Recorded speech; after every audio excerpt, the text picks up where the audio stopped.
Tales of the Narrow Gauge, Episode 5, Skarloey and the Horrid Lorries.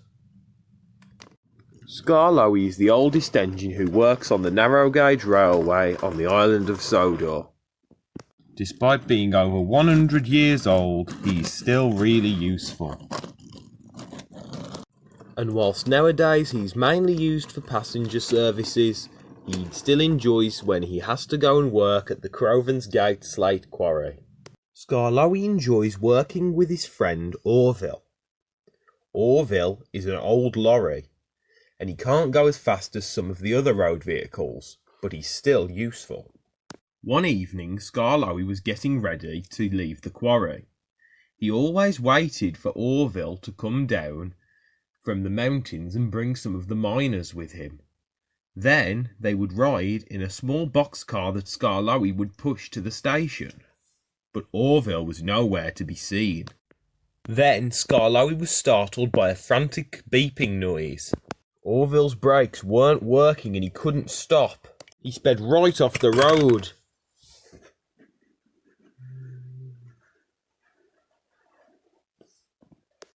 Luckily the miners hadn't been on board, and the driver had jumped clear before the accident. Butch towed him away. Early the next morning, Skarloey arrived at the quarry. It was quiet. Then, a pair of lorries arrived. They lined up next to the track. "Hello," said Skarloey. "I've come to see what work I need to do today." The lorries chuckled. "I should think," said the first, "that there's no need for you to even be here. We'd be able to deliver all the slate in about half the time it'd take you slow engines. Why don't you just toodle off then?" Then the lorries revved their engines. Then they left the quarry, leaving Skarloey very confused.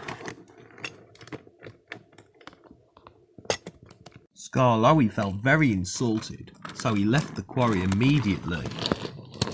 Skarloey was approaching the level crossing, so the gates closed. The lorries sped along the road. They weren't being careful at all. Lorry 2 saw the level crossing, so he reluctantly put on his brakes. Lorry 3 biffed into the back of Lorry 2 and his load flew in the air, and it landed on the tracks. Skarloey applied his brakes, but it was too late. He hit the box. Skarloey had derailed and damaged the level crossing. Skarloey was tired when he got levered back onto the track, so he went to sleep at the sheds. Skarloey told Sir Handel and Rheneas all about the new lorries. They couldn't believe it, but they soon would. Lorry 2 arrived at the shed, and he was happy. "We've got a new shed," he boasted. "It's so much better than yours, and we're so much better than you." The engines tried to ignore him. He began to rev his engine, then he jolted forwards and got stuck on the track. "Don't just sit there," he shouted. "Help me, you useless pieces of scrap." But the best was yet to come. Lorry 3's wheels were in bad shape. He couldn't control his brakes. He revved forwards and into the shed. "Ow," he said. "Ow, ow, ow, ow." He flipped over. All of the engines laughed, and then the thin controller arrived. He told them that the 2 lorries were being sent away and that Orville would be back tomorrow. The engines went happily to sleep that night. When Skarloey arrived at Crovan's Gate the next morning, Orville was already there. "Hello, Orville," said Skarloey. "It's good to be back," said Orville. "I hope I'll never have to go away again." "So do I," said Skarloey. Lorry 2 and 3 were on a flatbed getting ready to be taken back. Lorry 1 was there too. He had been sent to the docks to help Salty, but he'd got too carried away and had reversed into the sea again.